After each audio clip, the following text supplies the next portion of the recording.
Hello student, welcome to our today's class. So student, as you know, we are reading our 11th chapter, The Journey of Machine. हम यहाँ हमारा 11th chapter पढ़ रहे हैं. In this chapter, we learn about different type of machine and developments of machines. हम यहाँ पे अलग अलग टाइप की मशीन्स के बारे में भी पढ़ेंगे और किस तरह से वो डेवलप्ड हुई उसके बारे में भी हम यहाँ पढ़ेंगे. हमारी लास्ट क्लास में हम लोगों ने स्टोन एज के बारे में पढ़ा कि जो अर्ली मैन थे वो स्टोन का यूज़ किया करते थे. देन उन्होंने मेटल की खोज की और मेटल की डिस्कवरी के बाद उन्होंने मेटल से डिफरेंट टाइप के टूल्स जो है ऑब्जेक्ट्स बनाने स्टार्ट किए और जिससे उनकी लाइफ जो है इजी हो गई. वो किस तरह से डेवलप्ड हुआ और किस तरह से वो टूल्स जो है डिफरेंट मशीन्स में चेंज हुए उसके बारे में हम आज की क्लास में पढ़ेंगे. So let start. जैसा कि हम लोग जानते हैं कि अर्ली मैन्स ने मेटल की खोज की एंड मेटल से क्या बनाया, उन लोगों ने डिफरेंट टाइप के टूल्स बनाए जिनकी हेल्प से वो क्या हुए, अच्छे फार्मर, कारपेंटर, पॉटर जो है बनते चले गए. उनके अंदर की जो क्वालिटीज़ थी वो डेवलप होती चली गई और फिर वो सेटल हुए और फिर उनको टाइम मिला कि वो सोच सके कि और क्या बेहतर किया जा सकता है.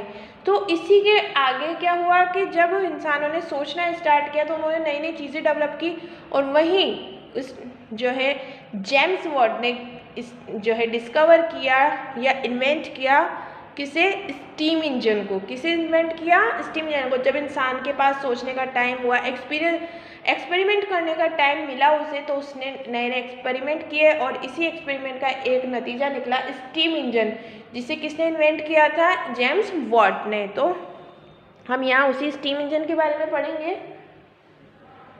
The invention of steam engine by James Watt in 1716 brought revolution in the activities of man. Invention of steam engine. Steam engine का जो इन्वेंशन था, खोज थी, वो किस जेम्स वॉट ने की थी 1769 में. कब, 1769 में जेम्स वॉट ने स्टीम इंजन कब इन्वेंट किया था, 1769 में. और ये ह्यूमन एक्टिविटीज़ या मैन की एक्टिविटीज़ की क्रांति का एक नतीजा था. जैसे मैंने आपको कहा कि जब इंसान के पास सोचने का एक्सपेरिमेंट करने का टाइम मिला तो उसने एक्सपेरिमेंट किए और इसी एक्सपेरिमेंट का नतीजा था स्टीम इंजन. और ये एक क्रांति की तरह थी, एक रेवोल्यूशन थी मैन एक्टिविटीज़ में. इट वॉज अ की machine in the 18th century. और ये 18th सेंचुरी की एक की मशीन के रूप में सामने आया. ये क्या था, एक की मशीन थी 18th सेंचुरी की. एक की मशीन का मतलब है एक ऐसी मशीन जो जिसका यूज़ अलग अलग तरीक़ों से किया गया. अब वो उनके बारे में हम यहाँ पढ़ेंगे. In England a powerful pump was use to take out water from the flooded mines. Flooded mines ऐसी माइंस जिनके अंदर पानी भर गया था. उन माइंस के अंदर से पानी निकालने के लिए पावरफुल पंप का यूज़ किया जाता था इंग्लैंड में. Stephens use the steam engine to development railway engine. और स्टीफन ने जो है स्टीम इंजन का यूज़ किया रेलवे इंजन को डेवलप करने के लिए. It was also use in ship. और यही स्टीम इंजन जो है शिप्स के लिए भी इस्तेमाल किया जाता था. देखिए स्टीम इंजन का क्या था, जैसे कि मैंने क्या कहा आपको कि ये क्रांति के रूप में, मैन एक्टिविटीज़ में क्रांति के रूप में सामने आया, एक रेवोल्यूशन लेकर आया स्टीम इंजन. तो लोगों ने जो माइंस में पानी भर जाता था बारिश के दिनों में और काम रुक जाता था, तो उस काम को ना रोकने के लिए उन्होंने स्टीम इंजन का यूज़ किया और उसे एक पावरफुल पंप के साथ कनेक्ट किया और सारा पानी जो माइंस में भरा रहता था उसे वो उसके थ्रू निकाल देते थे. सेकेंड, इसका यूज़ यानी स्टीम इंजन का यूज़ रेलवे इंजन्स के लिए और शिप्स के लिए भी किया जाने लगा. The power of steam engine was also use to run different type of machine. और स्टीम इंजन की जो पावर थी उसका यूज़ किया जाता था डिफरेंट टाइप ऑफ मशीन्स को चलाने के लिए. After some time petrol and diesel were discovered. And कुछ टाइम के बाद क्या हुआ, पेट्रोल और डीजल की जो है खोज की गई, ये मिल गए. This lead to the development of motor cars. और इन्होंने मोटर कार के डेवलपमेंट को यानी उसके विकास को लीड किया, आगे बढ़ाया. Buses and even diesel locomotives. और फिर जब डीजल और पेट्रोल की खोज हो गई उसके बाद क्या हुआ, ये जो डेवलपमेंट था, ये मशीनों का जो विकास था इसलिए आगे बढ़ा और कार, बस और डीजल लोकोमोटिव्स जो है इन जैसी चीज़ों का जो है और विकास होने लग गया। The system of producing goods also underwent many changes, और जो सिस्टम था गुड्स बनाने का उसमें भी काफ़ी चेंजेस आए। Let us learn how it happen. चलिए पढ़ते हैं कि ये कैसे हुआ। तो देखिए स्टीम इंजन की हम बात कर रहे थे, तो 1769 में जेम्स वाट ने स्टीम इंजन की खोज की, और ये जो खोज थी, ये जो इन्वेंशन था स्टीम इंजन का, इससे क्या हुआ, जब उन्होंने स्टीम इंजन का आविष्कार किया, उसको इन्वेंट किया, तो ये मैन एक्टिविटीज़ में एक रेवोल्यूशन लेकर आया, और हर वो चीज़ जो परेशानी का सबब बनी थी उसके लिए क्या किया उन्होंने, वहाँ पे स्टीम इंजन का यूज़ किया। जैसे माइंस में से पानी निकालने के लिए, रेलवे इंजन्स को चलाने के लिए, शिप्स को चलाने के लिए स्टीम इंजन का यूज़ किया गया, जिससे लोगों की जो लाइफ थी वो इजी हो गई।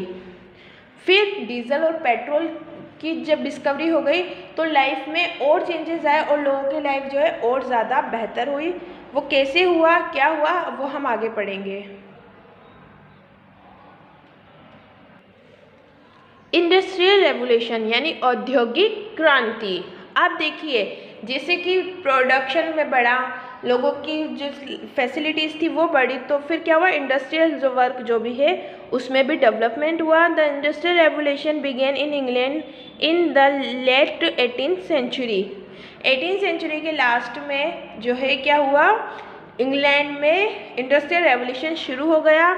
The steam engine made it possible to run big machine, took up the work of animal and men। और स्टीम इंजन ने जो है ये पॉसिबल कर दिया कि जो मशीन्स है वो मशीनों का जो है काम करना जो है इससे स्टीम इंजन से चालू हुआ, और उसने किया मैन एंड एनिमल्स की जगह ले ली। जो काम पहले मैन एंड एनिमल्स क्या करते थे उनकी जगह किसने ले ली, मशीन्स ने। Goods could be produce in large quantity. Goods यानी सामान जो है वो लार्ज क्वांटिटी में प्रोड्यूस होने लग गया। Now they were cheap and of good quality. अब ये जो सामान बना, मशीनों से जो सामान बना वो चीप था यानी सस्ता भी था, और उसकी क्वालिटी भी अच्छी थी। पहले प्रोडक्शंस के लिए एनिमल्स का यूज़ किया जाता था और मेंस जो है हैंडमेड चीज़ें बनाते थे, पर स्टीम इंजन की वजह से क्या हो गया, मशीनों से प्रोडक्शन जो है वो पॉसिबल हुआ, और मशीन ने एनिमल और मैंस की जगह ले ली, और प्रोडक्शन जो है सामान जो है वो ज़्यादा क्वांटिटी में बनने लगा, और उसकी क्वालिटी भी जो थी पहले के सामान के कंपैरिजन में अच्छी थी। The demand for the goods increase, this led to the beginning of factory system. अब जब सामान चीप हो गया एंड गुड क्वालिटी का हो गया, यानी सस्ता भी हो गया और उसकी क्वालिटी भी बेहतर हो गई, तो उसकी डिमांड्स भी बढ़ने लगी, और इसी चीज़ ने क्या किया, फैक्ट्री सिस्टम को डेवलप किया। जब लोगों को चीज़ें अच्छी लगने लगी और कम पैसों में मिलने लग गई, तो लोगों ने उसकी डिमांड करना स्टार्ट किया, और इसकी वजह से फैक्ट्री सिस्टम जो है वो भी डेवलप्ड हुआ। People from village came to work in this factories. अब जो गांव के लोग थे वो वहाँ कहाँ आने लग गए, इन फैक्ट्रीज में काम करने आने लगे। एंड बिग टाउन्स ग्रो, और उससे क्या हुआ, बड़े बड़े टाउन्स बनने लगे। जब गांव में रहने वाले लोग इन फैक्ट्रीज में काम करने के लिए आने लगे, तो उन फैक्ट्रीज के आसपास के एरियाज क्या हुआ, बिग टाउन्स में चेंज होने लग गए, यानी लोगों को रहने के लिए ज़्यादा जगह की जरूरत पड़ी, तो वहाँ पे क्या हुआ, बिग टाउन्स बन गए। The change from handmade goods to machine made goods, और हैंडमेड गुड्स का चेंज होना मशीन मेड गुड के रूप में, यानी कि हाथ से बनने वाले सामान का अब मशीन से बनने वाले सामान के रूप में बदलना ही क्या है, इंडस्ट्रियल रेवोल्यूशन कहलाता है। इंडस्ट्रियल रेवोल्यूशन क्या होता है, the change of handmade goods to machine made goods is known as the industrial revolution. इसी को औद्योगिक क्रांति या इंडस्ट्रियल रेवोल्यूशन कहते हैं, जहाँ हाथ से बने सामान की जगह किसने ले ली, मशीन से बनने वाले सामान ने। ओके, जिससे इंडस्ट्रीज जो है वो और ज़्यादा डेवलप हो गई। A major change known as mass production, और इसमें जो सबसे बड़ा चेंज हुआ उसे मास प्रोडक्शन कहा जाता है। मास प्रोडक्शन क्या होता है? लार्ज स्केल पे चीज़ों को या गुड्स को प्रोड्यूस करना। Took place due to the better machinery, और इसमें सबसे बड़ा जो चेंज हुआ वो था मास प्रोडक्शन, जिसने जगह ली किसकी वजह से? बेटर मशीनरी की वजह से। पहले सामान जब इंसान बनाया करते थे तो उनकी स्पीड स्लो होती थी और इसकी वजह से क्या था? प्रोडक्शन भी कम होता था। बट जब मशीनरी आने लग गई, मशीन से सामान बनने लगा, तो प्रोडक्शन जो है वो बढ़ गया, चीज़ें ज़्यादा क्वांटिटी में बनना स्टार्ट हुई। Mass production is the name given to the method of processing good in large quantity at low cost per unit. अब मास प्रोडक्शन क्या है? मास प्रोडक्शन नाम दिया गया है उस मेथड को जहाँ पे प्रोड्यूस किया जाता है गुड्स को इन लार्ज क्वांटिटी, सामान को जो है लार्ज क्वांटिटी में बनाया जाता है at low cost per unit, और उसकी कॉस्ट कैसी होती है? कम होती है। पर यूनिट अगर हम खर्चा देखते हैं तो कम होता है, यानी ज़्यादा सामान बनता है कम खर्चे पे, इसे ही क्या कहा जाता है? मास प्रोडक्शन कहते हैं। The development of precision machine tools that could accurately shape metal parts of some same shape and size made mass production possible. अब जब मशीन्स से ना गुड्स बनने लगे, सामान बनने लगे, तो उनके अंदर एक क्वालिटी, एक प्योरिटी भी जो है वो बड़ी, डेवलपमेंट ऑफ प्रिसीशन का मतलब होता है प्योरिटी से, तो उसकी प्योरिटी भी बड़ी। And machine tools that the development of precious machine tool that could accurately shape metal parts of same shape and size made mass production possible. अब जैसे जैसे चीज़ें मशीनों से बनने लगी तो क्या हुआ? उनकी क्वालिटी में भी इम्प्रूवमेंट हुआ, वो प्योर होने लगी, और एक ही शेप और एक ही साइज़ की बहुत सारे पार्ट्स जो है मेटल के वो बनाए जाने लगे, और ये किसकी वजह से हुआ? मास प्रोडक्शन की वजह से।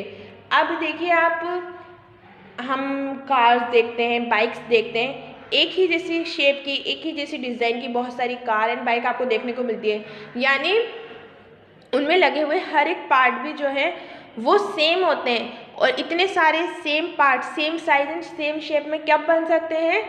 मशीन के थ्रू ही बन सकते हैं। और मशीनों ने क्या किया? मास प्रोडक्शन को बढ़ावा दिया, यानी एक ही जैसे सेम शेप की, सेम साइज़ की चीज़ें बनाए जो है वो मशीनों से बनाई जाती थी, और इससे क्या हुआ?